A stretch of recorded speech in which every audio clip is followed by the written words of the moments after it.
Fairy penguins spend most of their time at sea, but once a year they'll return to land to shack up, get a nice burrow, and eventually start a family. The penguin dream. It's adorable until they choose to Well, shack. at that point, they're so small, they're birds. They're no longer penguins.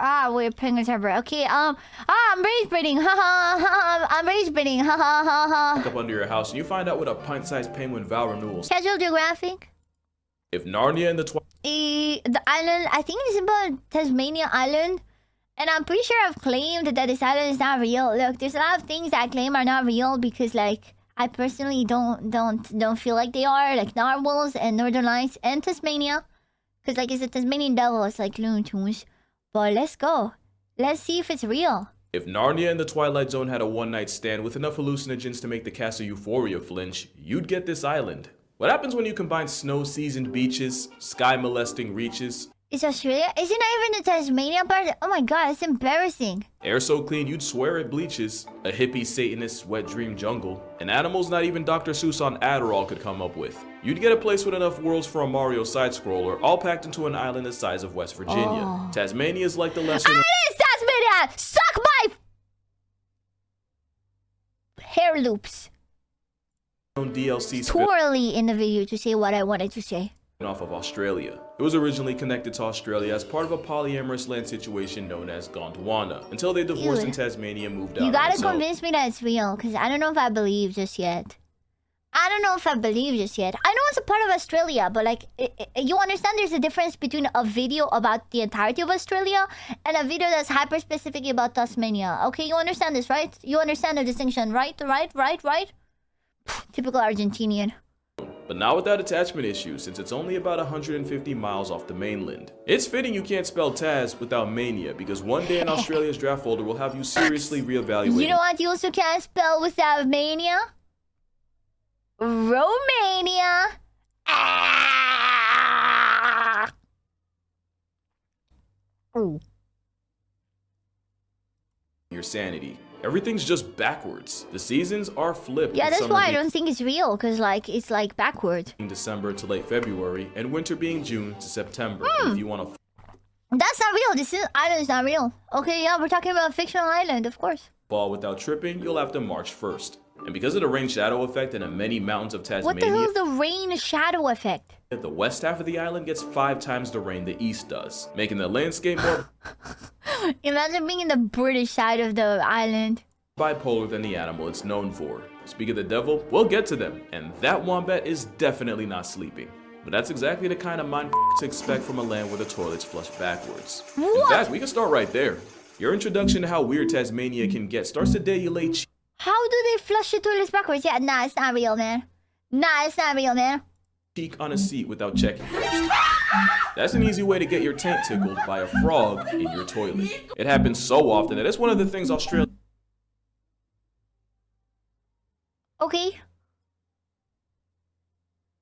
Okay, that's crazy. just accept as a fact of life. It's like a fairy tale frog trying to be a prince but got confused and went for the wrong lips, but it honestly could be worse. Just think about being the frog. Imagine thinking you're at a water park but then looking up to an hole dropping bombs. Oh, that's insane! That's insane! That's insane!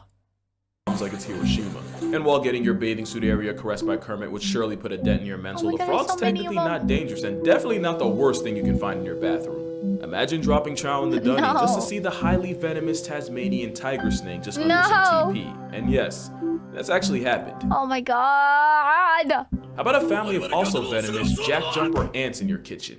Now, their sting is a jihad the wasp, but only mildly painful in humans, unless you're allergic, in which case they'll tattoo your name on a headstone. It's like I always say, the odds might be low, but they're not zero. In Tasmania, you can have frogs causing clogs, but how about a disaster in your plaster? What the hell is that? What the hell is that?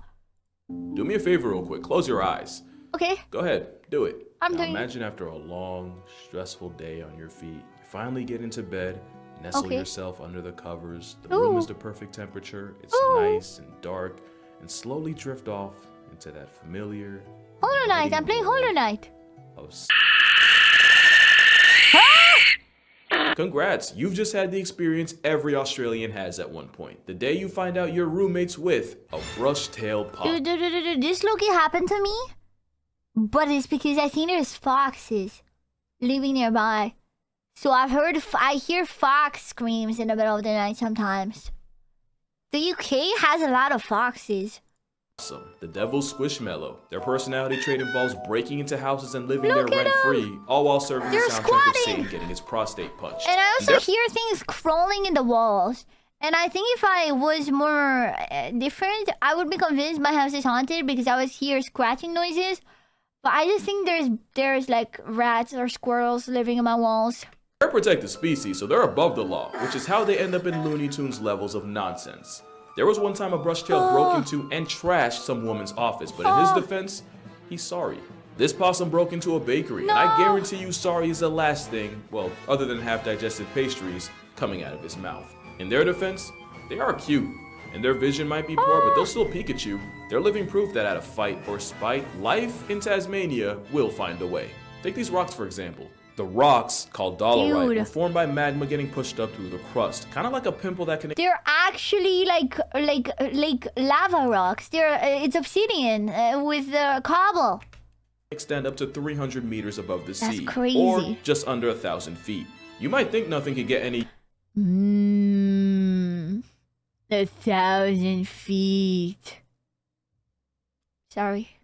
use out of Earth's acne, but it's actually a popular rest stop for fur seals. Oh, they're seals! Can take a break from hunting without also getting packed into a lunchbox by a great white. There's about 50 of these seal service areas across the island, with over 2,000 seals taking advantage, and if you look further out, you'll see they're not the only ones. Humpback whales will travel from their freezing feeding grounds to warmer waters to have calves, and back again, and we used to think they just fasted the entire time for 6 months. But it turns out, humpbacks will use the waters off Tasmania like truckers at a diner as a place to refuel on the way home. That's the crazy. sights don't end once you get on the beach either. If you're lucky, you might catch a leatherback freight train of a turtle heading back to sea. It's so if you're a little fat. less lucky, you'll run into a leopard seal that thought it was too good for directions. You know, it's not until you see these Why is he looking like a zombie? That's the first non-cute seal I've ever seen in my life.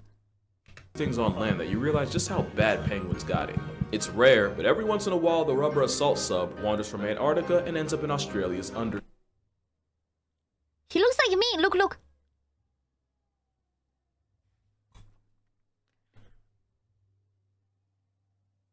Twins! Twins! We're twinning. Study. You might think they're cute, but let me remind you, they have a confirmed human body count. Besides, What? there's another seal I think you'd rock with even more. This is Neil the seal, for real. He's a southern elephant seal that's honestly been bullying the small town of Dunalley, and everyone just accepts it, because Neil is the law and the landlord. Dude, imagine having a local seal that just parks on your porch, and you can like feed him snacks. Elephant seals are notorious for their intrinsic disdain for human infrastructure. Neil is no different. As far as he's concerned, it's his town. Y'all just renting it. All that adds up to a plus-size pinniped with an attitude problem. An attitude everyone just puts up with because isn't that just the most Australian thing you could do? Look at Apparently him! Neil's still out here being a menace, so if you live in Tasmania, you might just get a visit from him. Just make sure you have a sick day in the chamber in case a 1,300-pound sausage decides to park in front of your car. What are you And because- supposed to do? You're just chilling about your day, and he parks next to your car, dude.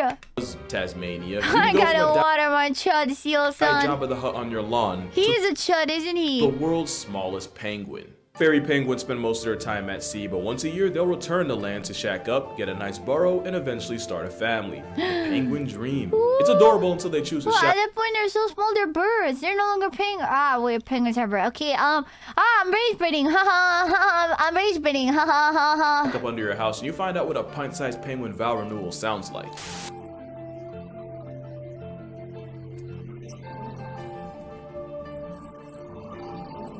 Damn, they're going at it. I owe you an apology. But since Australia is nothing but a compromise with nature, they get the same diplomatic immunity as Neil.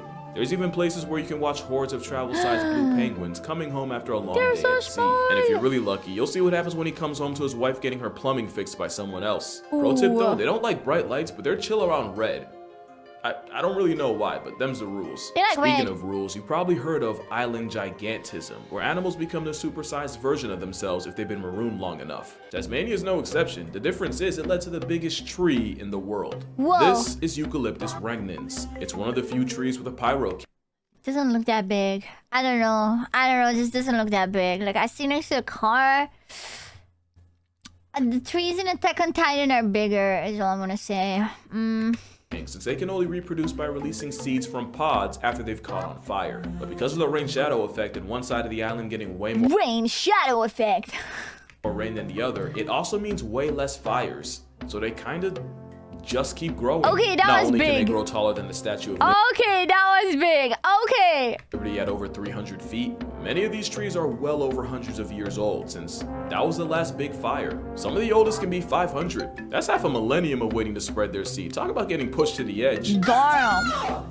That's how you get these prehistoric, almost alien-looking Jurassic playgrounds dominating the western half of Tasmania. These not only make it one of the biggest temperate that's so beautiful. forests in the world, but Tasmania is one of the few places on Earth with a negative carbon footprint. And I believe it. Just looking at this, I could tell that O2 hit different. But also don't forget, the same island that's just over 150 miles from Australia. That's how we know for sure it's not real. Negative carbon footprint? Pfft. Yeah, sure thing, man. Is also a little over 1,500 miles from the frostbitten loins of the land, Antarctica. So technically it should be no surprise it can also get a good amount of snow, even at the beaches. And maybe it's just me, y'all can let me know, but I had no idea kangaroos could be around the concept of snow. I did not think that was something they had to deal with. But yeah, the forests of Tasmania are definitely something out of a fever dream. Stevie Wonder could walk through it and see that. Mostly because you don't even need to see. The soundtrack of the Apple Isle is trippy enough. Like the kookaburra, the bird who carried the careers of sound engineers by being the stock voice of the jungle. And if you've ever watched True! That's always they always play that as the jungle. Flipper or that one time SpongeBob tested the FCC, both of those were just a sped up, cracked out call of the kookaburra. So they're not actual dolphins? They didn't hire a dolphin actor to voice act? Wow. What else did they lie about us? You know, they might as well use the eye. Also, they're not even native to Tasmania, but were brought in to violate snakes. So were lyrebirds, except they were brought in for their own good. And lyrebirds are able to mimic anything around them, and not just other birds.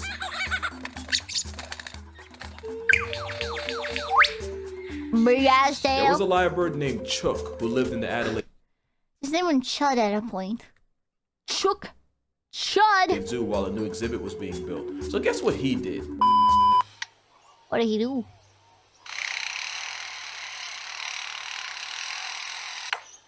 I do that at night too. What? What the hell?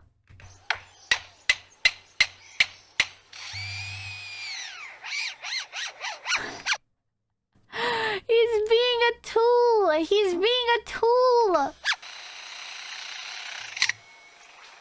And here you have a lyrebird imitating a child.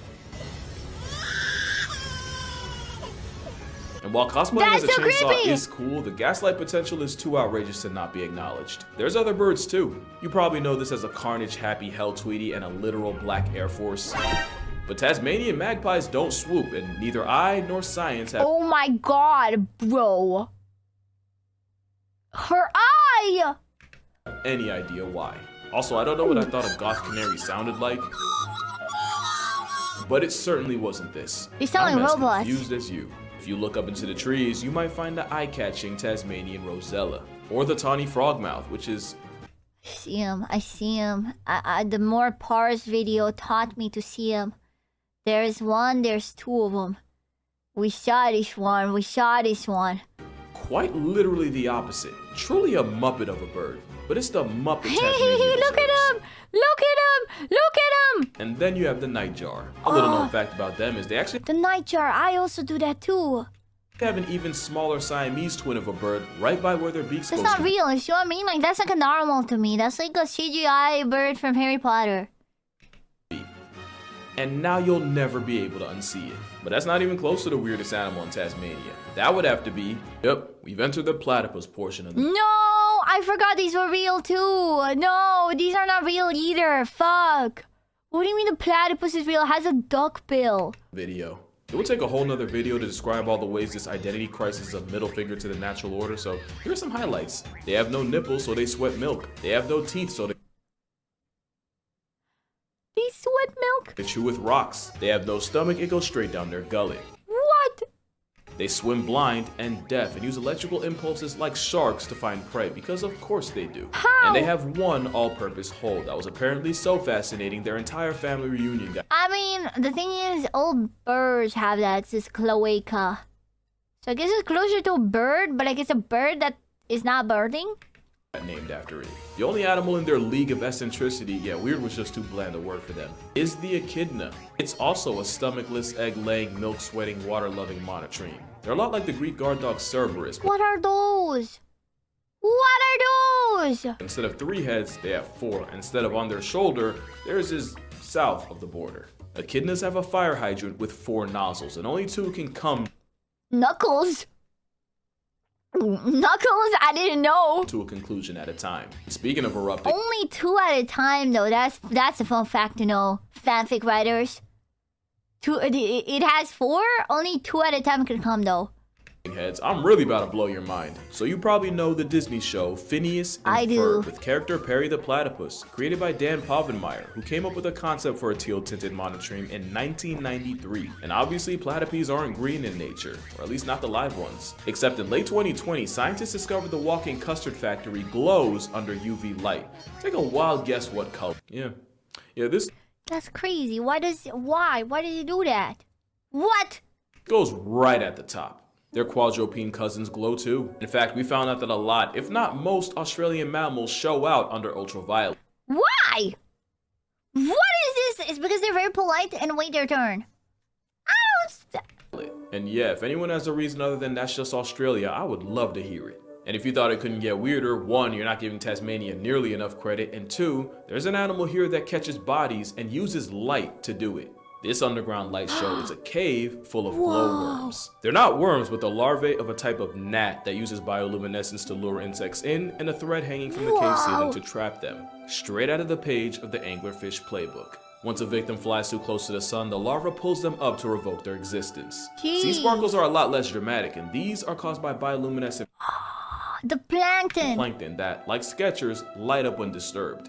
I actually went to a bioluminescent bay in the Cayman Islands, and even though it means swimming in a microscopic mosh pit, it's definitely a trippy ride everyone should experience at least once. But it has nothing on Aurora australis. Now, I could give you the scientific explanation that the lights come from charged particles from the sun hitting atoms in the atmosphere, getting them more riled up than a fan getting an athlete's sweat sleeve, and releasing energy in the form of light. But it's honestly easier to say, of course an island stormed off its gourd would have a sky on. Nah, it's magic. It's the wizards. They've done too much magic and they have to discard into the sky. Trust me, Velosaurus. Trust me, bro. I know. Shrooms, which is actually close to the other thing Tasmania is famous for. Tasmania is the world's leading producer of the building blocks for opiates and supplies half of its ingredients for morphine, fentanyl, and everything else in the average episode of Euphoria. In 2009, mysterious crop circles appearing in fields had farmers all forms of befuddled, until they realized it was just wallabies downing poppy plants, getting more cooked than the ops of Sweeney Todd, and hopping around in circles until eventually passing out. There were respected members of the scientific community that said it was aliens. Whole time it was an economy-sized kangaroo eating enough product to have Horton hearing a who, what, We and saw a how. this in the more parts yours as well. Cockatoos get lit off it too, but at least with them, they're only feeding after the seeds and not just getting higher than their wings can take them. But wallabies walling out is a problem for one very crucial reason. Tasmania is also the roadkill capital of the world. It's said that 32 auto-assisted census subtractions occur every hour. And since wombats are walking cinder blocks with a rear end of retribution, they have the potential to drive a literal wedge between your car and the road. Leading the world in furry four-wheeled flatlines is bad for them, but great for one animal. This wombat's in a nightmare, but he's not dreaming, because Tasmanian devils will live up to their name by feeding on carcasses from the inside out. To the point where How? From the inside out? they'll have a food coma while bowels deep in the dead and decaying. And at the size of a small dog, devils have the most damaging bite relative to body size of any mammal. Damn, Looney Tunes didn't talk about this, man. Clearly Brushtails took voice coaching from them, since they literally got their name from settlers touching down on Tasmania and hearing what a devil dinner party sounds like. But they're pretty well known, unlike their close cousin, the quoll. I don't know how they fly under the radar, because where devils are mostly scavengers, quolls mostly eat what they kill. And considering there have been over 100 cases of Because quolls they're cute, that's why. You know, no one's gonna see that one's evil, right? feeding on human remains, 111 to be exact, Yeah, that what opening do they enter? That's what I was thinking. devil title looking real fraudulent. Quolls also have an alternate black morph, proving that any animal with an Oreo colorway lives on demon timing. The Tasmanian devil's biggest op is their own kind. They're so bite happy that it's a big reason for the spread of devil facial tumor disease. Whoa. And considering biting's basically foreplay to them, it's like an STD that's done an absolute number on their population, and there's a real fear it can cause them to go the way of the thylacine. The thylacine's been called the Tasmanian tiger or the Tasmanian wolf. What the hell is that, bro? What the hell? They're making shit up. This is like a narwhal. But it's actually the other dominant predatory marsupial, and one of the few times an animal got gaslit into extinction. Bounties were put on their heads, and not only were people saying thylacines were marking 50,000 sheep a year in a place that didn't have more than 40k max. Later evidence says that their jaws might have been too weak to even murk a sheep. To be fair, if that's true, nature set them up. And in 1936, the last known thylacine named Benjamin died in the Hobart Zoo. No. Almost fittingly enough after being locked out of his sleeping area, and the bipolar Tasman weather finished him off. But from everything we've learned about Tasmania, you knew they weren't gonna let that slide. Since 2005, devil diehards have been creating insurance populations of those without the disease, and even established an inaugural class of imps on the nearby Maria Island. There have also been efforts to create a vaccine to save the mascot of Tassie, and as of 2023, it's officially been approved for testing. And after a 3,000-year devil absence, Tasmania... But what if there's anti-vax Tasmanian devils that thinks it will give them children autism? Excuse you? What if the Tasmanian devils want to choose to not have Tasmanian autism? Excuse you, please. Please? You have to ask them. Devils were born on the Australian mainland. They're not American. Oh, sorry. Yeah, you're right. 44 of them were drafted in... No, it's true. But, like, there's a lot of fucking European anti-vaxxers. Okay, it's not... I can't even just use it to shit on Americans, man. 2011 to a breeding program for the Aussie Arc Devil Project, which definitely sounds like a cult. You even got dogs working as wingmen for the devils by smelling when a female's ready to mate, date, and procreate so they can get her set up with a male. Since then, about 500 joeys have joined the devil database, and they might not be the only ones making a comeback. That's crazy. He's double handling him. There's a good number of people that believe that the thylacine is still out there, and with a lot of the Tasman wilderness being straight up inaccessible to most people, maybe the tiger of Tasmania is still out there in the shadows. And honestly, staying low-key is probably their best. He's so ugly. He has my mouth. He has a cat mouth. He does have a mouth, but he's ugly. Best move. That's really Tasmania as a whole. How such a medley of mindfuckery and generational balderdash can be so underrated is beyond me. But if I've learned anything about Tasmanians, that's exactly how they want it. But that's gonna do it for this video that was actually inspired by this animation by Felix Colgrave. I'm not gonna spoil too much, but it basically shows you what a day in the Tasman wilderness might look like. I'm gonna put a link in the description. Definitely go check that out. Friendly reminder that I am selling calendars. Link will also be down below. Drink water, hug your parents. If you see a thylacine for their own good, no you didn't. And I'm gonna see y'all in the next one. Beautiful. Epic. Well, I still don't know if it's real. I'm gonna be honest. I'm not convinced. I'm not convinced, man. I'm not convinced. Not convinced that's real. Pog. You have his mouth. I do.